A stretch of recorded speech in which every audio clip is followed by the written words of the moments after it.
right. Welcome everyone to today's webinar, Diversity, Equity, and Inclusion in the Workplace, 4 Things You Can Do Now, presented by Judith A. Rowe Consulting. Many thanks to our presenter, Judy Rowe, for being with us today and all the participants who have joined in. We'd also like to thank our educational series sponsor, Chemung Canal Trust Company. And please note this webinar is being recorded to share what we learn with the business community. All registered attendees will receive a link to the recording. Judy will share a presentation with you, then follow with time for questions and discussion. Please use the chat to submit any questions during the presentation. And just a reminder, when others are speaking, to please keep your audio on mute to minimize background noise. With that said, I'll turn things back over to Judy. Okay. Hi, thank you. Thank you, Candace, for the welcome. And again, thanks to the sponsors of this great time that we're going to spend together. Now, I will tell you that I am going to look forward to hearing from all of you. And if you don't have access to audio or video, I understand that. If you do have access, turn your camera on. We want to see your faces. I'd love that.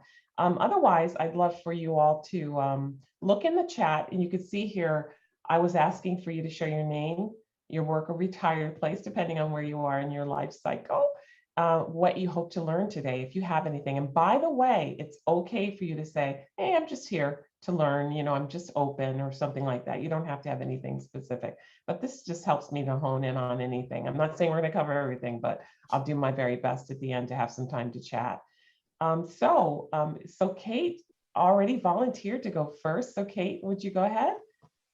Hey, I'm Kate McKenzie, and I'm with the Career Development Council. Judy and I used to work together many years ago at Corning Incorporated. Yes, indeed. Anything specific you want to learn today, Kate? I'd like to learn or get some pointers on how to introduce diversity, equity, and inclusion in our workplace. We have about 16 people, and we'd just like to know how to do that a little bit better so that it's very well received by people who likely have some very different outlooks on diversity. Excellent. Thank you so much, Kate. I appreciate it. And Sarah, since you went ahead and chatted, can you go ahead and speak? We want to hear your beautiful voice this morning. How are you? It's good to see you. I know, it's so good to see you.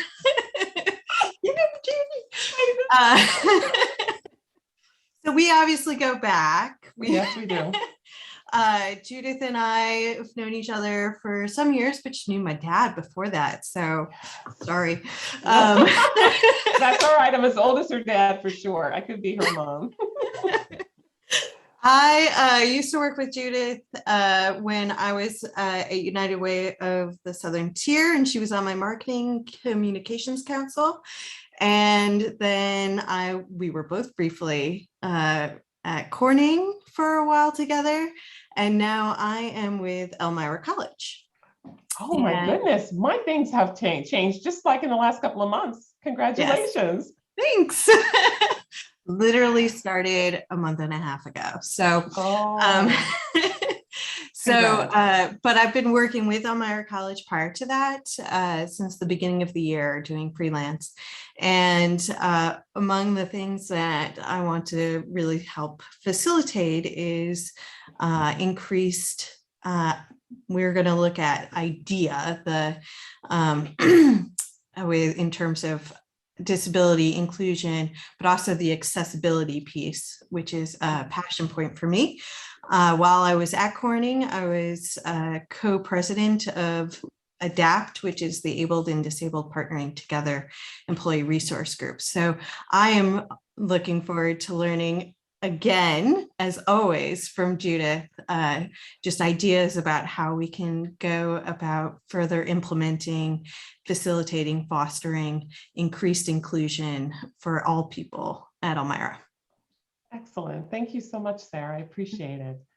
Who would like to go next?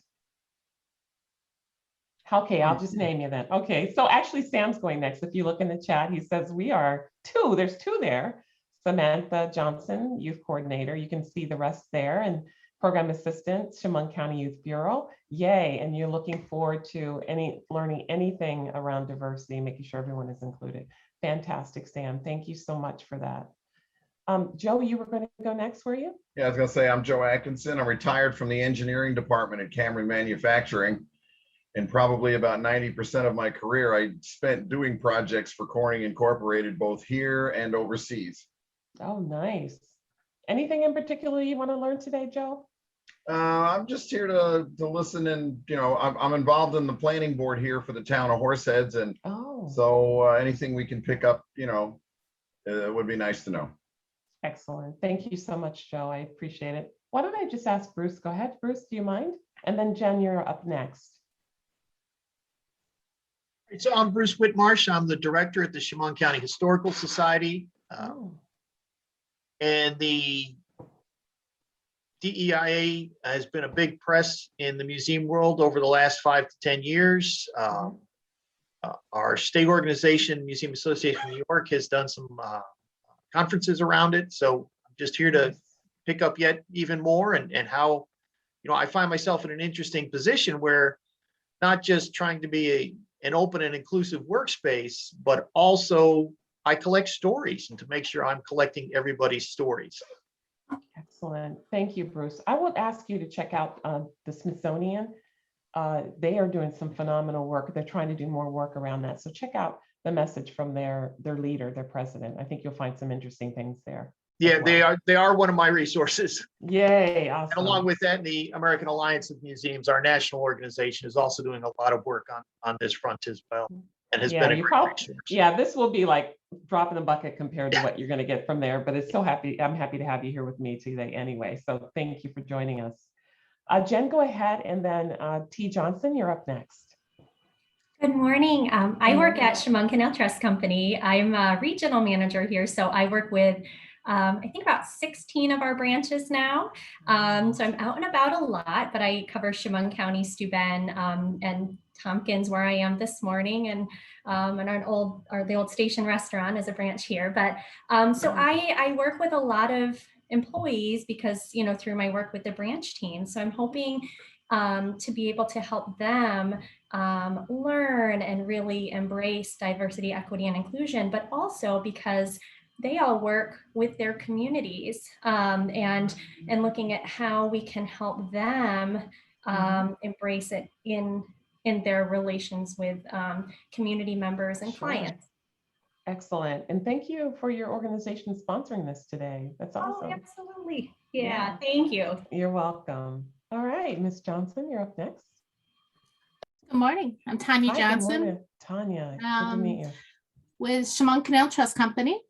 And I do with Chemung Canal, I work with the Community Reinvestment Act. So I'm here to be able to help and learn and be able to see how I can help to include and all the diversify and help with everything that we can do for the community. Excellent. Thank you, Tanya. I appreciate that. It looks like Debbie also is here, but it looks like, Debbie, you may not have access to the camera or audio. So you're a controller and an HR rep at Seneca Beverage, and you're open to new ideas and communication around diversity for all employees. So fantastic. Thank you so much for joining us today. Sam, you already introduced yourself. Elaine, you're the last one on the roster that I see in front of me. Do you have audio or camera, or do you want to chat?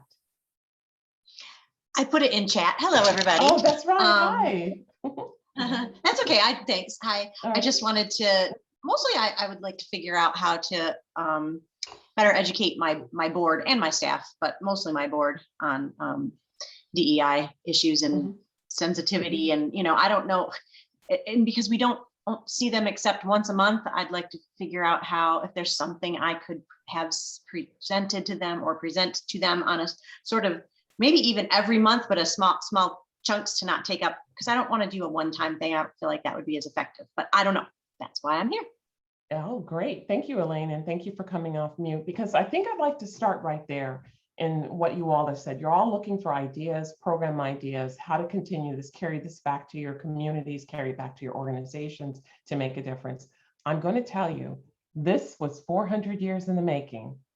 And I'll tell you a little bit about the history. I'm just going to here to tell you that this is just like a really quick drop in the bucket to talk about it in an hour and 15 minutes that we have together. But this should in no way be all that you do. Like this should just be the spark that starts fire doing something else. And by fire, I mean, it's going to be, it took 400 years for us to get to this place with George Floyd, the reckoning of social, racial justice in the world. And so it's going to take much, much longer than one session, one training, 3 conversations here or there. It's going to take years for us to get where everyone has equitable access to everything in this country and in the world. So one of the things I want to kind of impress into you in that it is not a one and done. Like this should be the beginning of other conversations and, your own journey around learning, implementation, self-awareness, and conversations, brave conversations. And this is just, again, the tip of the iceberg.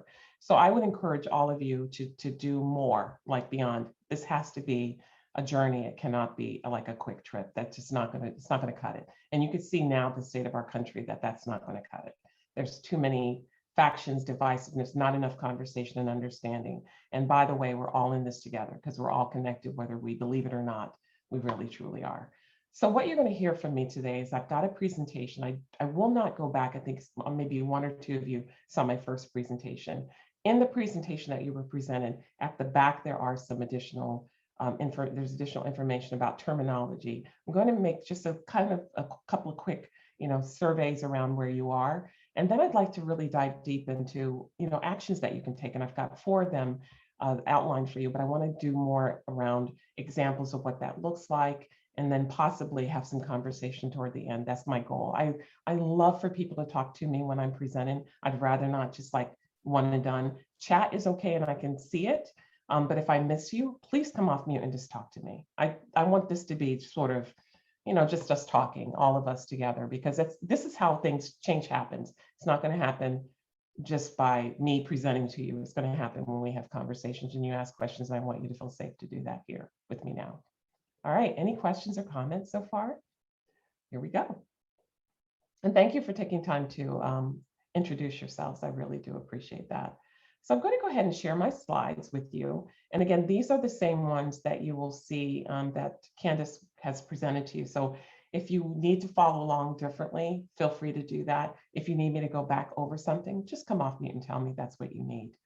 And so can everyone see me and see the video? Or not the video, but the presentation? Give me a thumbs up. Awesome. And I won't be able to see you, but I can hear your voices. So feel free to go ahead and just share that way. Candace has already done some reminders. I'll say them again when we're talking about, just some ground rules on how to be together using chat. I do want you to come off mute, so feel free to talk to me as well. I'm okay to be interrupted. This is who I am. Yada, yada, yada, right? And you can look me up on juditharowe.com if you want to know more about what I've been up to. It's not exactly, 100% updated, but I'm working on it. So for today's presentation, what I want you to do is, it's for us to have create a brave and safe space. I want to talk about the 4 agreements, and I want to find out kind of what what you're interested in finding out more about. I'm going to talk about and dive deeper into the 4 tips for success. If you saw my last presentation, they're the same, but I'm going to give you examples and maybe have some discussions around it if you'd like. Pitfalls to avoid and some communication tips, and then I'll open it up for us to talk about whatever you want. I do want to just further emphasize learning never ends. I stated that it's going to take years for us to get where everyone feels that we have equality in this country in all shapes, forms, and fashions. We're primarily focused on race at this time, gender, and ableness. So learning never ends. I learn something new every single day. And even this Black woman has learned a lot about DEI that I didn't know before. This is not as a shame blame game. So if I ever make you feel that way, it's not intentional. So please let me know that I've done that, or if anybody else has done that, because I want this to be a very good place for there to be no shame and blame. We're going to be just talking about what are the solutions moving forward, and just generally understanding. You can't have solutions without understanding first. So I love this poem by Mickey Scott Bay Jones. It's called Invitation to Brave Space. And so I wanted to know if anyone would be willing to read it, or if you are not, I'll be happy to do so. Would anybody like to read it themselves out loud, or would you like for me to do it? I'm taking it that you want me to do it. Is that true? Okay. Invitation to Brave Space by Mickey Scott Bay Jones. Together we create brave space because there is no such thing as a safe space. We exist in the real world. We all carry scars and we have all caused wounds. In this space, we seek to turn down the volume of the outside world. We amplify voices that fight to be heard elsewhere. We call each other to more truth and love. We have the right to start somewhere and to continue to grow. We have a responsibility to examine what we think we know. We will not be perfect. This space will not be perfect, but it will not always be what we wish it to be, but it will be our brave space together, and we will work on it side by side. What do you think? Any thoughts, questions, comments? Chat? And this is what I'd like to create today. So hopefully you will feel that as we begin together. So with that poem that I just read, to create that safe and brave space, I'd like for you to consider, these things that I put before you. The first is to mute the mic when you're not wanting to speak. But if you are speaking and you don't hear me respond, it means that you're probably on mute. So please check your mute button and then say it again, because I do want to hear your voices as much as I'm happy to talk to you. I want you to talk to me as well. I want you to be as present as you can. I know it's hard to be on Zoom sometimes, and there may be things you need to attend to. So if that's true, please, go off camera and mute, take care of that, and then come back to us and be as present as possible. Be open, to new ideas, new ways of thinking about things. Be respectful of yourself and others. Be curious. That in itself is a phenomenal word to create opportunities for us to learn and grow together. And share the air. You're going to hear me do a lot of talking, but I really do want to hear your voices too. If you aren't so inclined to share, if you aren't inclined, that's cool too. Whatever it is that you feel inclined to do, that's what I would like for you to do. And then when you leave this room, this brave, safe space that we've created today, I want you to only share what's yours. Unless you have permission from somebody else to share their ideas, their thoughts, considerations, then feel free to get their permission first and then share. If they don't want you to, please respect that. And then I also want you to know that from whatever I say, feel free to share what I say. You don't have to come back and check with me. What I say is fair game. What everyone else shares is something that's theirs that you need to consider. And then I want us to enjoy the journey. I know that this is not an easy and it's an uncomfortable subject for all involved, but I still want us to have some engagement and some fun together. Now, this time I really do want to hear voices. I'd like to have 4 brave people to read the 4 agreements. I love, love, love this because I think that the work for healing any injustices starts with the individual. And these 4 agreements are ones that when I've had tough times, I've come back to them again and again, because when I remind myself that the change starts with me and I only have control over myself, it makes things so much more hopeful for my future and my interactions with others. So Don Miguel Ruiz penned these. These are, I want to say up front, that they are based in religion and spirituality. However, I do not believe for 1 minute that you have to be either spiritual or religious to get something from them and gain something personally from them. I will also share with you that this is a book. He has many, many series of books. I would highly recommend that you get them and read them. These are easy to say and hard to do. I've been knowing about these 4 agreements for years, and it's been always a challenge for me to implement them. So I want you to be aware of that. And just do your best every single day. It's a practice. It's not an absolute. And as human beings, we are domesticated. This is what the word he uses, to be so inconsiderate of ourselves and not be free, that we are acknowledged and we are driven by what others think. So 4 people, the first agreement is be impeccable with your words. Second is don't take anything personally. 3 is don't make assumptions. And 4 is always do your best. Would someone please read number 1 for me, please?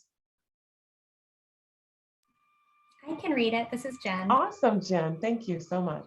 Go ahead. Number 1, be impeccable with your word. Speak with integrity. Say only what you mean. Avoid using the word to speak against yourself or to gossip about others. Use the power of your word in the direction of truth and love. Wonderful. Thank you, Jen. Beautiful. This one is the fun foundation of everything. What you think is what you believe. What you believe is what you're looking for evidence to support.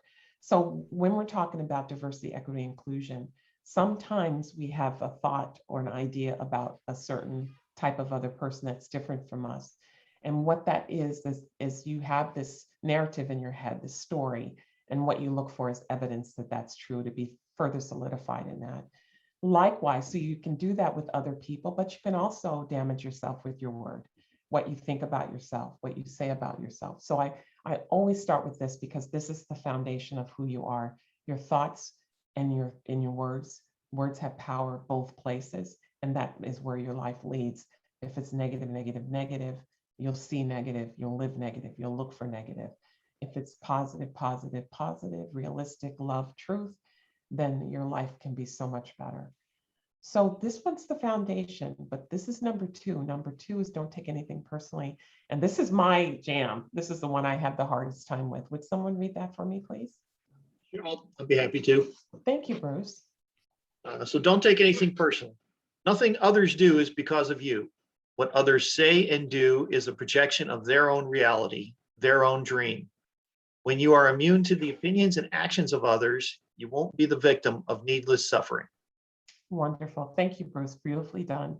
This one is super important because oftentimes the stories that we tell ourselves, remember those impeccability with words, something happens, like I've had in situations where I feel like I'm a Black woman, they're thinking this about me. So those thoughts, I'm looking for evidence. Evidence means I'm taking it personally. Somebody can be rude to me and my thoughts will lead to it's because of me. Like me. Oh, like this one is really quite a narcissistic way of living. And I've had to come to terms with that, because then if I'm looking at everybody's action being because of something I do, I'm believing that everyone's thinking about Judy Rowe all the time. They're doing things to Judy Rowe. They're doing things because of Judy Rowe. And I mean, that's like very me-centered. It's not true. What are most people always thinking about typically? Themselves. Yeah, Sarah, themselves. Absolutely. They're not thinking about you. And oftentimes when I dig deeper, I realize that that's true, and how embarrassing it is sometimes, because I realized I acted because of this, thinking it was about me, and it really wasn't.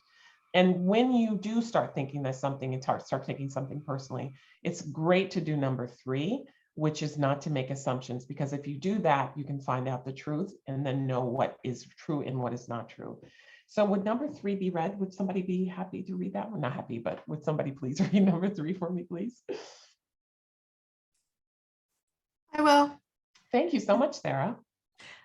Don't make assumptions. Find the courage to ask questions and to express what you really want. Communicate with others as clearly as you can to avoid misunderstanding, sadness, and drama. With just this one agreement, you can completely transform your life. Indeed. Thank you so much, Sarah. So much, Sarah. Beautifully done. You all are great readers. So this one is really important, because the minute you ask a question, you get the truth.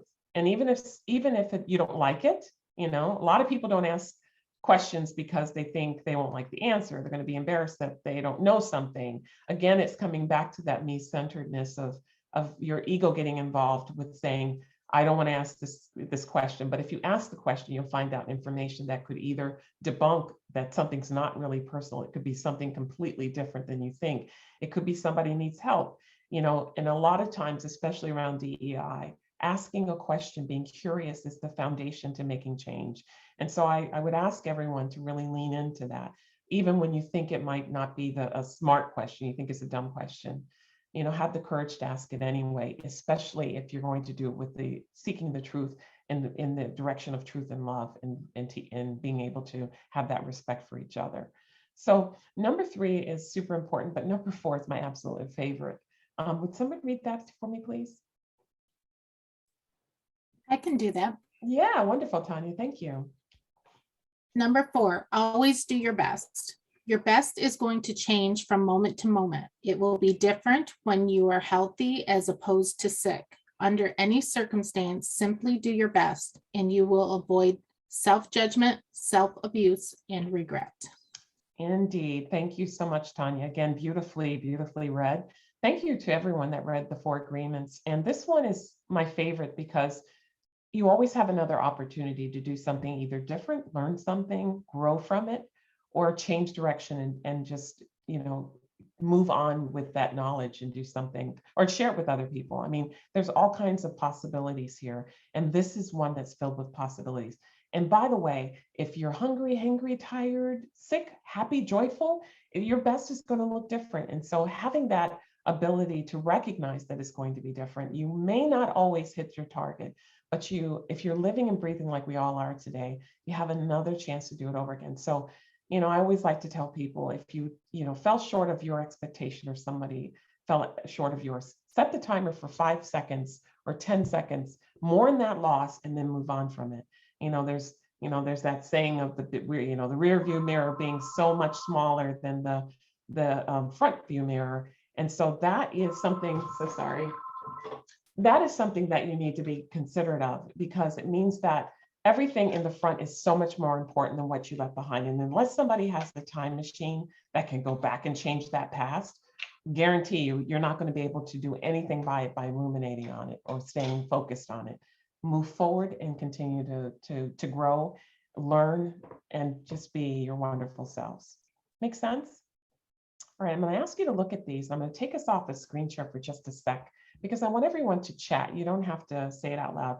If you were to decide one of those things, remember I told you number 2 is my oh my gosh, I just have to always think about that every time. Which one would you say is the most challenging for you? You can put it in chat or you can say it. So I'll start it off. Number 1. No, I'll just start off. Number 2. Yes. Thank you, Sam. 3. All right, Elaine. I would have to say number 3 as well. Really? Yeah. Yes. Oh, it's so hard to ask questions sometimes, isn't it? Yeah. I would say number 2. Number 2? It's interesting because I have young daughters. They're 9 and 12, and I've been reading a book about middle school students and how to understand the way that they think, so you can better support them. And they talk a lot about number 2 and exactly what you were saying about thinking that everything revolves around them. So that everyone's watching them all the time. Everyone is, once, if they get a new haircut, everybody's looking at them. Yeah. Everybody's wearing it. It's so funny how that continues into adulthood. Really. Yeah. Yep, I hear you, Jen. That's so perfect. What a great explanation. It starts early. It does start very, very early. And so, one of the things I think about is that, I used to tell people my favorite song was that song, for those of you who are old enough to know, "You're so vain, you probably think this song is about you." It's like, that's my jam. So, a lot of you, Tanya, thank you for number 2. I see a lot of chat. 3 and 2 are the ones that are the clear front runners for the 4 agreements. So I want you to think about that, because as we leave this one, Sarah, thank you for number 3, and 2 for Kate. Thank you. As we leave this room that we're in today, is there anything that you might want to do differently? Just think about, what can you do differently leaving this? And I would encourage all of you to read the book. It's phenomenal. Any questions or comments? So let's continue. So we're going to dive straight into this. I want to acknowledge the state of the world. I thought that I could remove COVID like a couple of months ago, but absolutely it's still here. Black Lives Matter continues to be on the forefront. It's not as prevalent as it was last year in terms of protests, but the politics are still there. There are some things that have subsided, other things that have gotten worse. We are a divided country, so I'm going to just put that out there, because there's no way to put it mildly or put it any differently, because this is the state of the world we're in.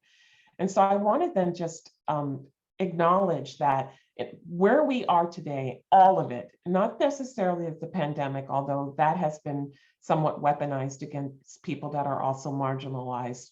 And there's been some outcomes for healthcare and those other kinds. There's all kinds of nuances. I want to just start with the history, because we go back to slavery. We're going to focus a lot on racial justice here, this particular presentation I'm sharing today.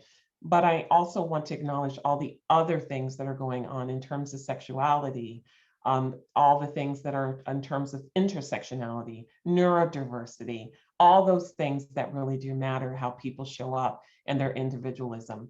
So the causes of the Civil War, people have to go back to, they think it was just about slavery, but there were so many other slavery was the prominent reason why the Civil War happened. But you can see here that the economy, states' rights versus federal rights, and the election of Abraham Lincoln, those things were also paramount as to the causes of the Civil War.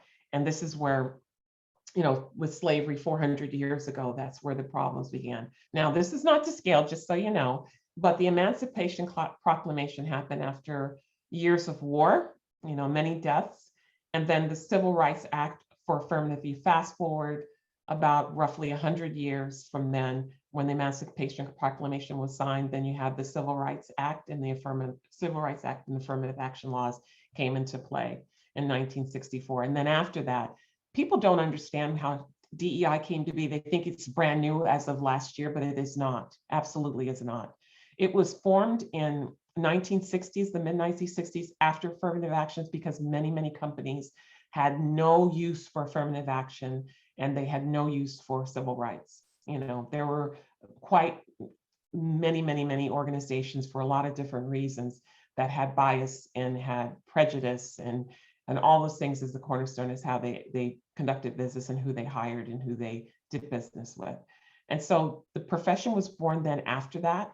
And then shortly after that, women's rights caused more focus without substantial change in the 200s. So we've had all this existing without a lot. They've made clear that this has not been the most, there hasn't been a lot of change between here and to when we got to the women's right in terms of the DEI profession and the amount of change that has happened because of it. So now we're in the 2020 with a heavy increase for DEI work. I can't tell you the number of inquiries I've had because of it and the number of coaching sessions I've had because of DEI work and the fact that we are reckoning with racial, social, and other identity justices or injustices that we're trying to now right. And so here we are. That's the history of DEI. I really want you all to know that. I also want you to recognize that as individuals, this is the dilemma. We all bring our identities, however we got them. We are who we, like Popeye, I am what I am, this individual that we all are. We're all unique. There's no two people in this world alike. And so you realize that there's 4 layers of diversity that exist. And I want you to just take a look at these, just how people can identify and their experiences that they bring into this individual that they are. And it is quite complicated. All of these things, I don't care whether it's pro or con, whether you keep your family history, where your community was, the demographics of your community, the exposure you had to people of difference, no matter what that looks like, it all really does matter. Because these are what you're used to, and this is what made you who you are. And not saying that you can't change, it just means that these things are part of who you are in terms of your personality and your individualism. Please stop me if you have any questions. So with that, I go from going from this, saying that everybody's individuals and have their own experience, to then remember that history I showed you with the civil rights movement. And I know that people don't believe, they do believe. Many of our laws, our federal laws, really were about how do we keep white males in charge of a country where slavery was being abolished. And so a lot of the foundations, very foundations of our country, our government, our laws, our cultures in our companies have been built on that premise that not everyone that is white is equal. I'm just going to say that again. That if you are not white, you are not equal to me. And if you are not male, you are not equal to me. If you are not whatever, if you don't, ableism, if you're not able-bodied like me, then you're not as good as me. So with that, I'm going to show this with you. And some people are shocked to see white supremacy culture here, but I hope that if you all have been doing some work, so I know you've seen this term before. And it's all about power and privilege, because with power comes privilege. And a lot of people don't recognize just by being, they have certain rights and privileges that other people don't. So I want you to take a look at this list, because these are the ways that white supremacist culture show up. And I'm not saying white supremacists like neo-Nazis, kill all, you know, people who are Black or Jewish or Hispanic, or I'm not talking about that. I'm talking about white supremacy in terms of being white and is the best. And there's no other culture that can be better than that. Does that make sense to everyone? And so, you know, what you see in cultures that are predominantly driven by people that are white, that are in power, you see these kinds of things show up.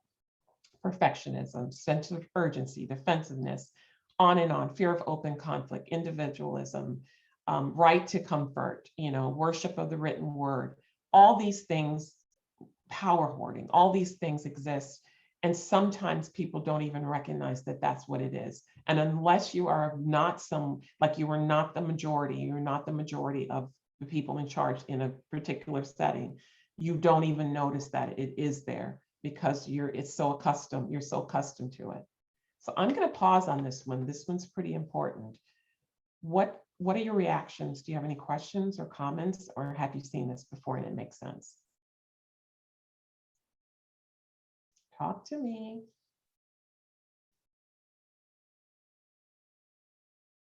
Seriously, guys, you're not going to talk to me? What do you think? Well, I'll just say I've heard much of this in terms of concept, and I think it's always important to be looking for where you do have a privilege, to identify that and to try and recognize it.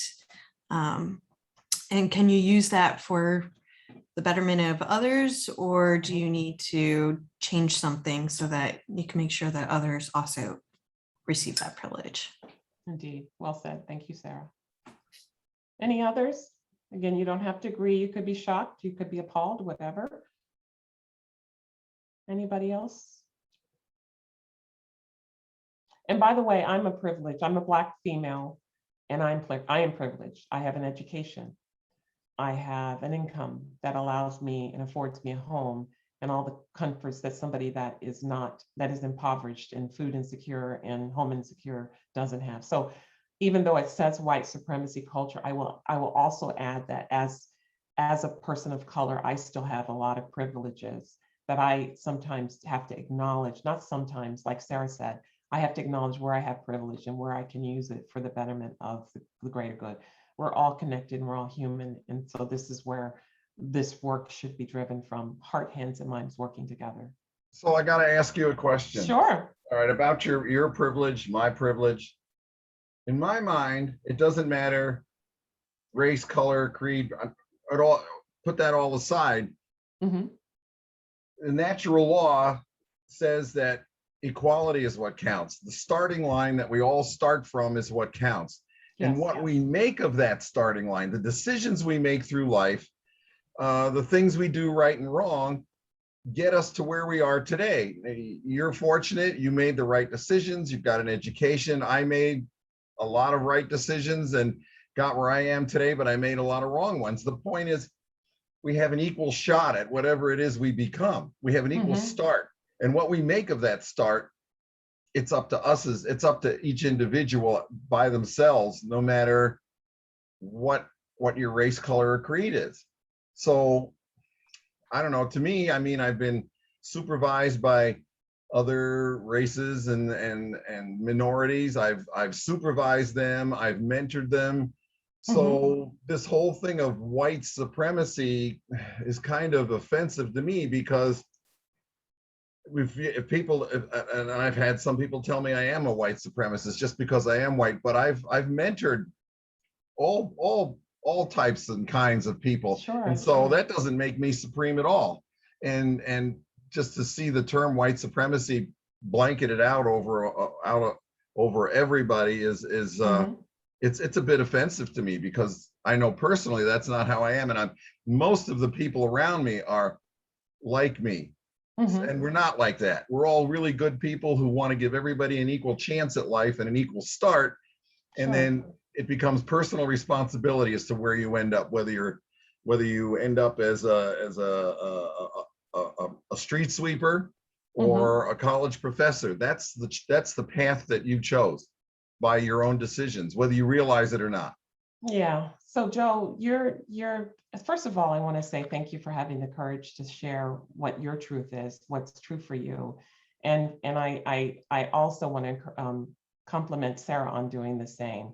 I think it's incredibly important to understand you're absolutely right. There are personal choices that people make that could help them end up with this or that. So that is the truth. You know, people have the freedom of choice. Now, what I would ask you to consider though, and this is something for you to think about, and I will actually, Joe, after the fact, I'll share with all of you a video that really lays it out in a way that this white supremacy culture is not directed to say all white people by nature of having the skin that you have are horrible, racist people so there's a difference between having privilege and power and privilege, and there's a difference between being racist. And this is not what this is talking about, Joe. What this is talking about is just by the very nature that you were born white, there are certain things that you are going to not have to face that a person of color would or a woman would. And so, I mean, those are reality. I mean, you can see it in the news, even now.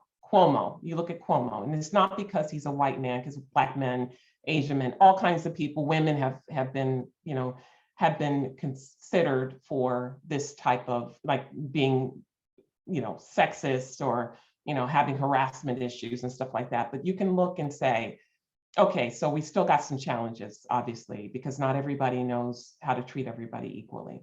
But I will say to you that my journey, like if you took me back, even now, when you're going through college, my journey as a Black female, and you compare going through college and doing and making the choices I had, they didn't come with a set of expectations and privileges that say a white male did.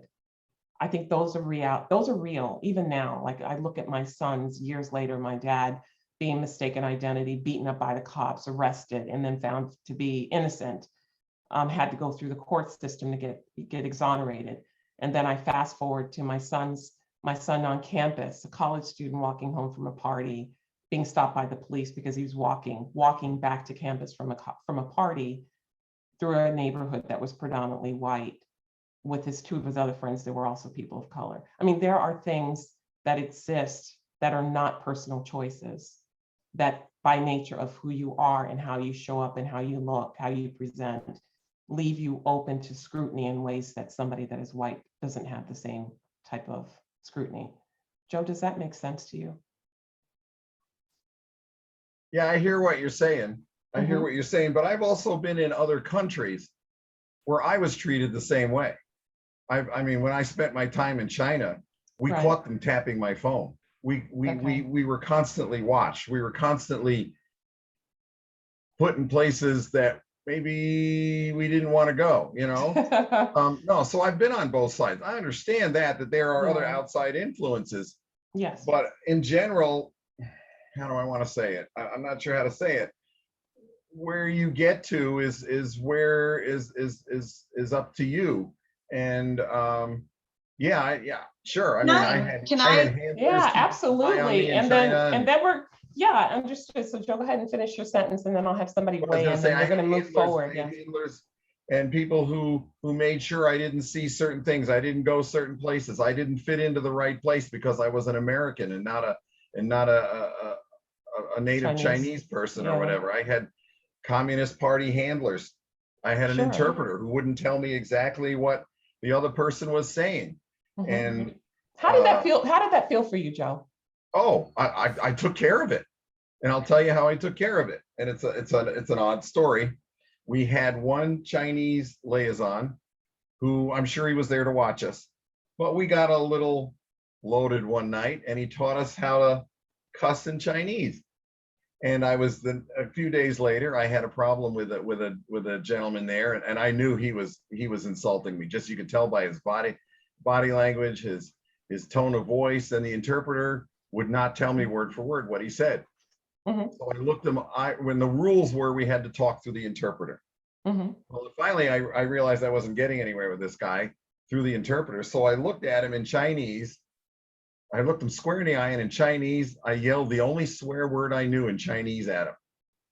And it took care of it. Next thing you know, he was my best friend. Anything I wanted, Anything I wanted, he would do for me, and you know, within reason.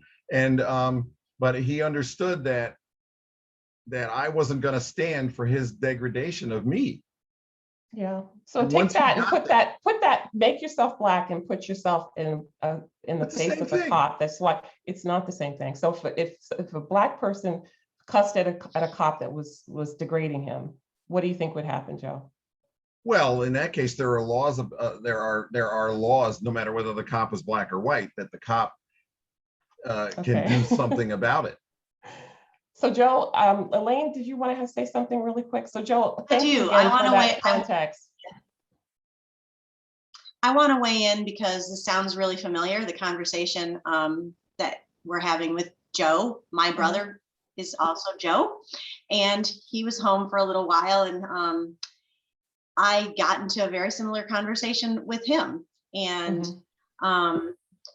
it makes me realize how much work we all still need to do, and that, you know, like you said, Joe, that was your experience in China for 1 or 2 days. But if you are in this country and you're black, you have to think about the color, what you look like every single day when you walk out the door. You as a white man and me as a white woman, although it's not being the same as when you're a woman and a man, it's different too. But as white people, I have never had to walk out the door of where I live and think about the color of my skin. I have had that privilege. I have had that. Never have I thought, oh my gosh, if I go somewhere, someone is going to think I'm doing a certain thing because I'm a color. That's systemic. That's the tiniest of it. It's the racism is built in through everything. It's built in through, you know, the banking system, the mortgage system, hiring and firing. It's built in through how much people get paid. And you are a white man, you are born with privilege, and we as white people need to understand that, do the work you have to do to understand that, and try to put yourself in other people's shoes.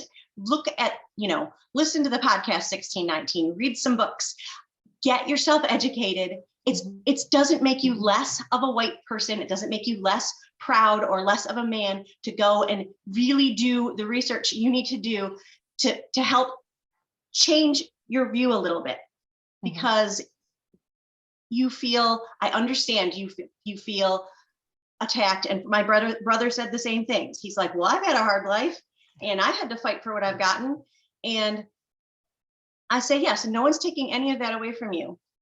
But the difference is you've had to fight it being a white man. That's completely different than having to deal with hard things or having to, you know, go to get yourself through college.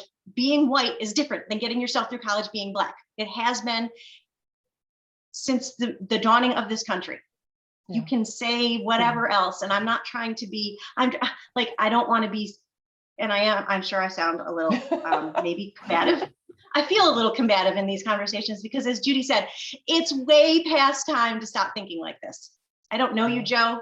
I don't know you. I'm sure you're a lovely person, but it's past time for people. You got to stop thinking this way. It's not, your reality is not reality, and it's not reality for everyone. Well, thank you, Elaine, so much for I should put myself back interjecting. No, you're fine. You're fine. And well, if I can just interject. Sure. So just for a second, Joe, and then I just want to make sure we get through the rest of the material. And I would invite you, I would love to have a conversation with you offline. So if you ever want that, I welcome you to reach out to me directly, and then you and I can have an additional conversation. But really quick soundbite, Joe, because we have to really quick. quick. Okay, go ahead. Go ahead. I was doing a contract position at a Fortune 500 company in the area, and after we had an audition period, and after the audition period, I was asked what's going on, and I was told that my work was terrific, but that I couldn't be hired because this company had defense contracts and they had minority and sex quotas they had to fill first. And the person who got my desk filled all of the check boxes that this company needed to do. Well, she took advantage of her position, showed up when she wanted to, did what she wanted to do. And after about a year and a half of this, I was brought back to do that person's work and fix her stuff because she used her race and sex as a privilege and didn't do what she was supposed to do. And I got put aside, and then I was brought back angry. You feel pretty angry about that, Joe. It sounds like you feel pretty angry. Would it anger you? It would anger you. I mean, it would anger you because, so I have been discriminated against in a reverse discrimination process. Yeah, so you've had a hard life as well. And so, well, yes, and I got a little vindication because I was brought in to fix her stuff. Yeah. You know, you had to come in to save the day. So, but it's just because I'm white doesn't mean I haven't been discriminated against either, and that I haven't felt some of that race and skin color thing. And so don't assume that just because I'm white, I've got privilege. I've felt those same things. And so I understand them. And so from that point on, I don't care who you are, what you are, so long as you do the perfectionism part in motorsports, which is something I'm very involved in. Perfectionism is a win. And I don't care who you are on my team, what you look like or whatever, you better be striving for that perfectionism or else we're going to lose. And we lose more often than we win. That's just the nature of the game. So I understand. Well, Joe, I really appreciate you sharing your perspective and your experience around reverse discrimination. And so, I welcome a conversation because I think there's another perspective that needs to be considered as you're dealing with the reverse discrimination and the anger that you felt for being somebody that is coming in to save the day after a minority didn't do their job. So I think there's another thought and perspective that I really would like to explore. So I really welcome you to a conversation with you beyond this training session if you would like to. Okay? Yep. Thank you so much. So what we're talking about here in terms of having a setup similar to what we've been talking about, white privilege is part of the vernacular and part of the DNA of many, many companies, like most companies in this US. That's what we were founded on. And so what we're talking about for diversity, equity, inclusion is that diversity has a presentation of all different types. So there's 3 words. The 3 words mean diversity means presentation of all types of differences collectively as individuals. Equality means an individual that has a right and that has dignity and respect, that everyone has fair treatment, equal opportunity, and access to all information and resources for everyone, that everyone, no matter who you are, is set up for success within that organization or in that community or in the country. And inclusion really is about actively building a culture where everyone belongs through inviting participation and contributions from everyone, and that everyone is respected for that and given opportunity. So I had a quiz set up really quickly, but I'm going to skip over that. I just wanted to make sure you knew what some of the terms were. I'll send this out to you. And actually, you know what? I think we can do this real quick. And then we'll move on to the other one. So I have in the chat, if you will click on the link in chat, I'm going to go ahead and share with you the presentation. So the first question is, what term, do you see the term? What term are you most familiar with? DEI. I meant to put S on the end of bias. So it's bias. And then it is, it's going to be, so which term are you familiar with? So assume that it's bias, okay?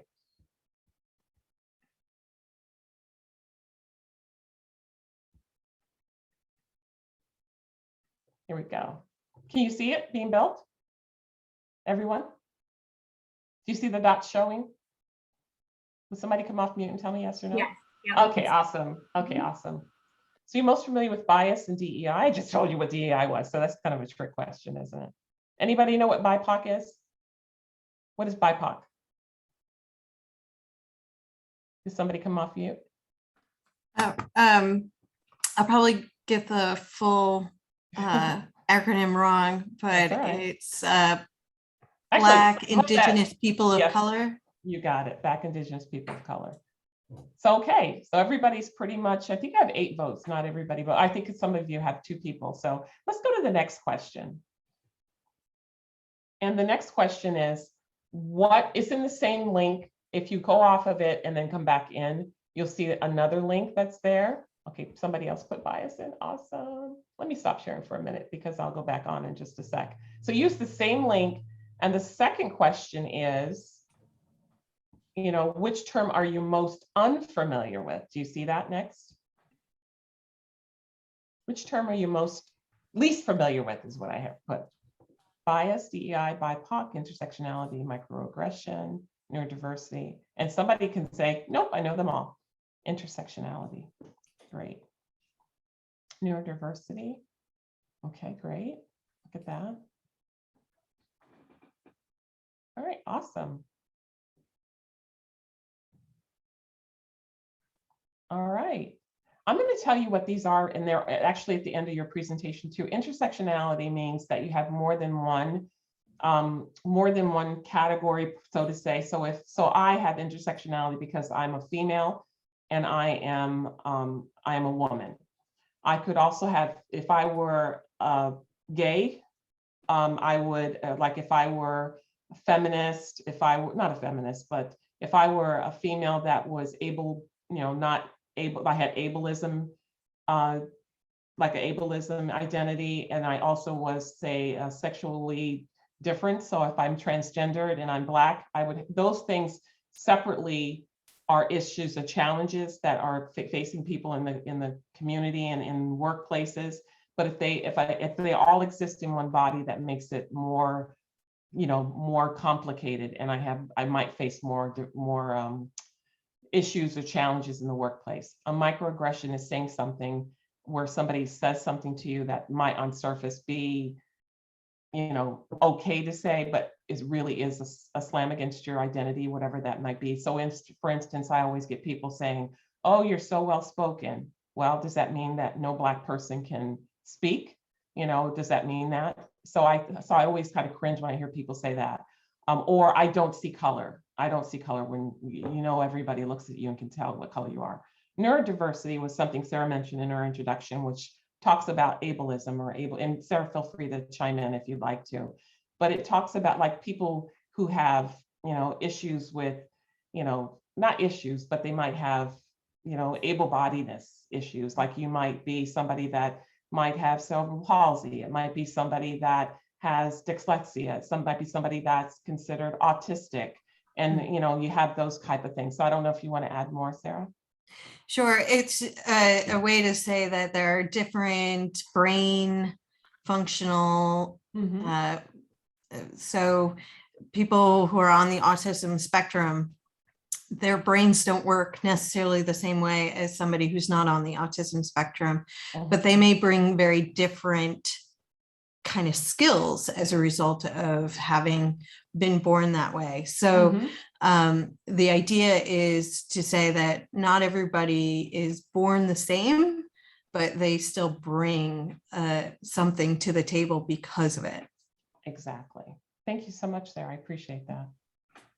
So let me go back to the presentation. And what I'm going to do is go through it fairly at a good clip. And then hopefully we'll have just we've had a lot of good discussions. So I really want to thank everyone for chiming in and sharing their truth with us today. I really do appreciate it. We don't always have to agree, but we certainly have an opportunity to share information, and conversations are how things change. So here are some grounding principles that I want you all to consider when you're talking about your workspaces, workplaces. Do you have respect? Do you have civility? And does your culture accept and have inclusion for everyone?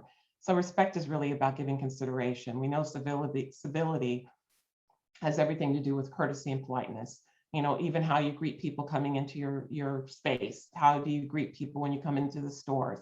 How do they feel and how do you welcome them? And what does your culture say about your organization and the people that work there? What are your shared attitudes, values, goals, practices, and characteristics that really show up as part of what that culture is and what they're communicating to everybody that visits? I love this slide because it really talks about how we're going to get from people getting outside their comfort zone and feeling safe and in control to getting into the growth zone where they're living out different purposes, their dreams, setting new goals for us as a nation, as your organization does too. I always like to talk about the fear zone because oftentimes people operate there because they're afraid. I think oftentimes when people talk about affirmative action, they talk about equality, they talk about diversity. We always go from a place of fear of that I'm going to lose something. So instead of operating from a perspective of abundance, there is enough for everyone, people. There's enough for everyone. And just because you have to share something or give somebody else a nod at some time or another, doesn't mean you lose something. In the end, we all gain.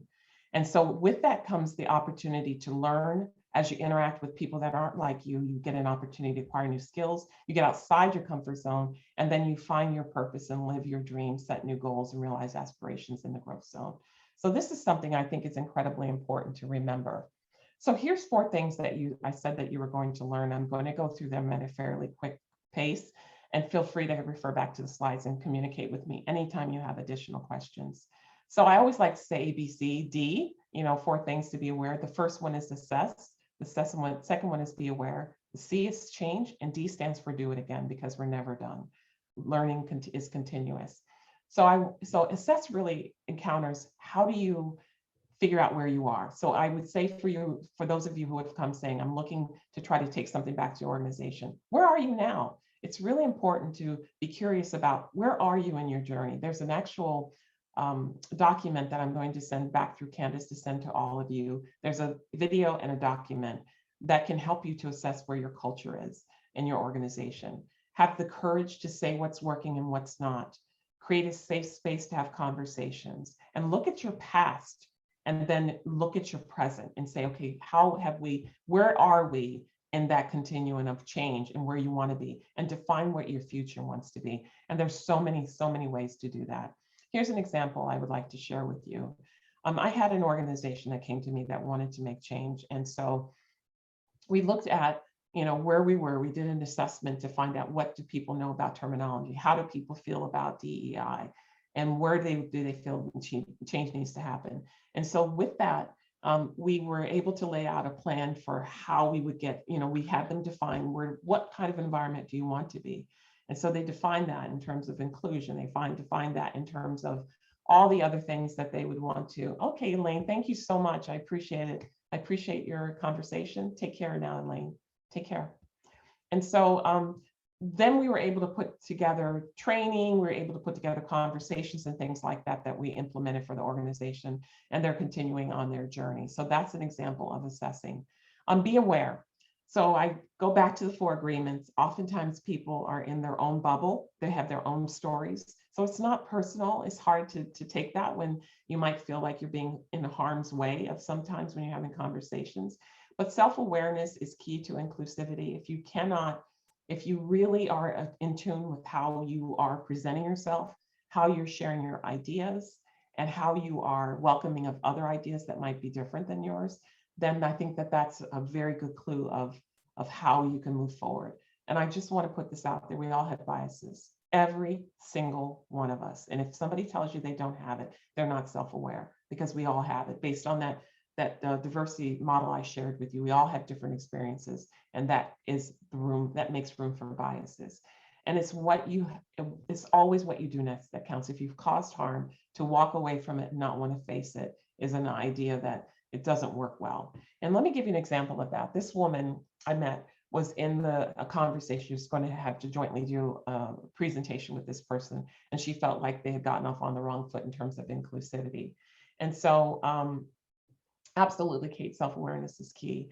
And so what happened is, as I said to her, I said, you have to work together. You don't agree with how, inclusivity should be defined. You don't agree on the different principles of values.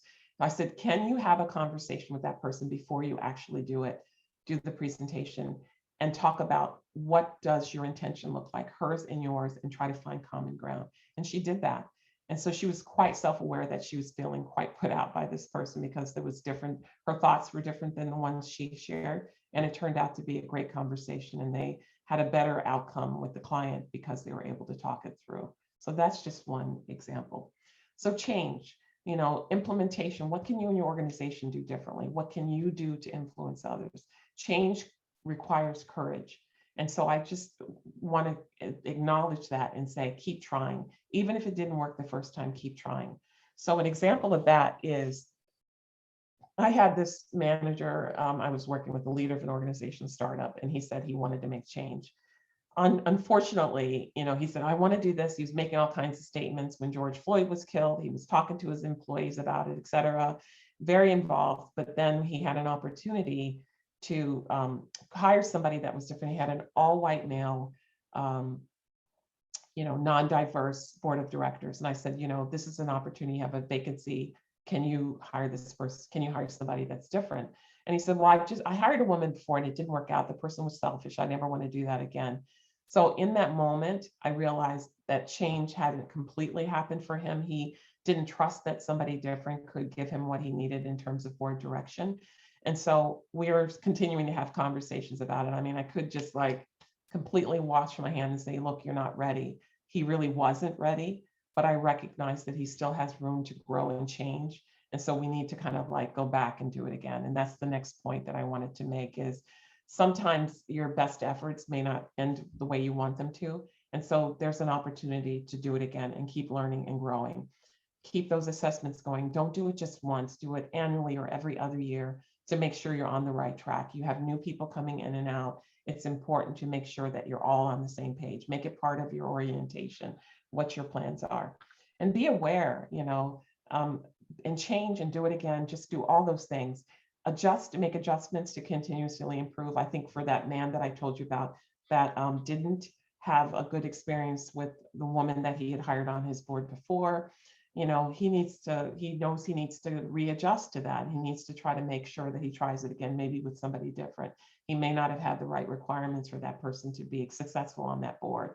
And then lead by example. I'm going to say that again, lead by example. People, if you say all the wonderful words in the world, they're watching your feet. They're not listening to your words, they're watching what you do. So on the one hand, if you're saying be inclusive, and then you see this person being, not the opposite, they're going to believe that action versus the words. I think it's incredibly, incredibly important to keep focused on that. So the pitfalls to avoid have everything to do with not having curiosity, not being open to hearing other perspectives, not willing to be vulnerable. And we are on a stage every day, indeed, Kate. And certainly being, sorry, I'm going to go back, sorry, oops, okay.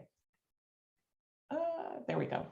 Not being willing to be vulnerable. And I think that speaks volumes. I think that if the leader is unable to show that they're vulnerable, they make mistakes, I think it's going to be hard for anybody else in that organization to do so. So really pay attention to how your leadership shows up.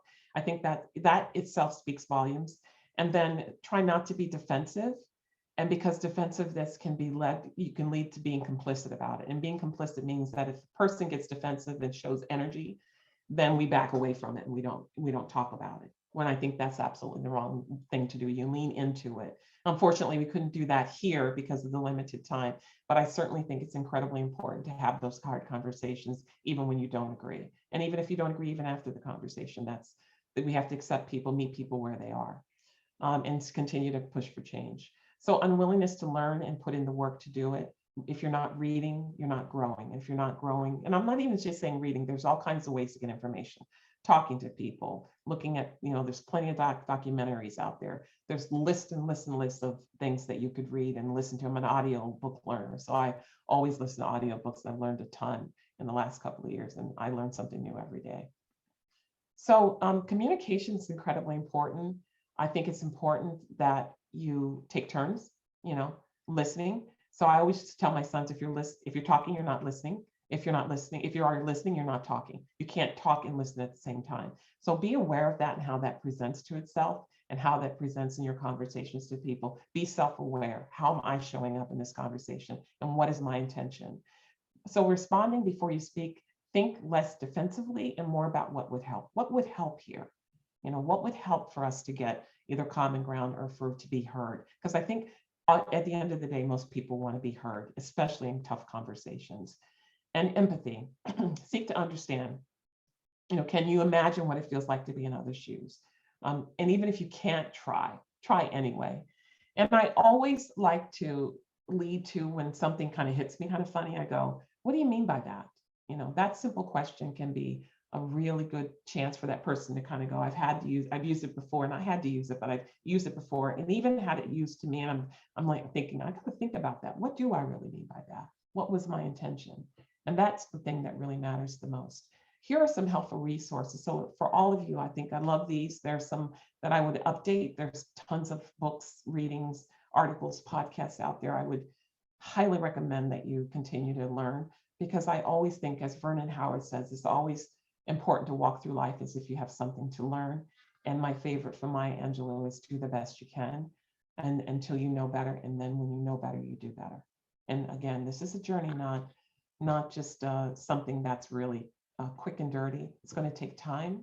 It's going to take opportunities for us to feel uncomfortable and to be challenged, and to also recognize that not everybody's coming from the same space. But I do believe, I have hope, you know, in all this, I have hope, great hope for humanity, because I think there are enough people, you all showing up here today is evidence of that people want to do the right things, and they want to see positive change in the world. And so for that, I'm so grateful that you all have been here with me today. And I certainly do appreciate those who have spoken.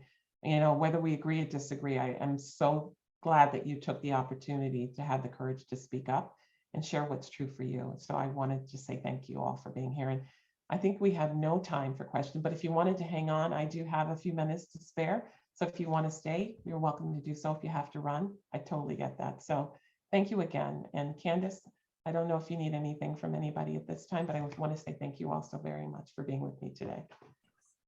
Yeah, thank you everyone for joining. Thank you for opening up and sharing your perspective on things. It's, you know, this is where it all starts. We have to have these conversations, and that you're willing to have those conversations is huge. So thank you all for being here. Again, this has been recorded. We will share the link with everyone later today, along with some of the other information Judy mentioned there. And if you have any questions about this topic or anything else chamber related, you know how to reach us. But yeah, I just again want to say thank you for everyone for being with us today. Thank you, everyone. Take care now.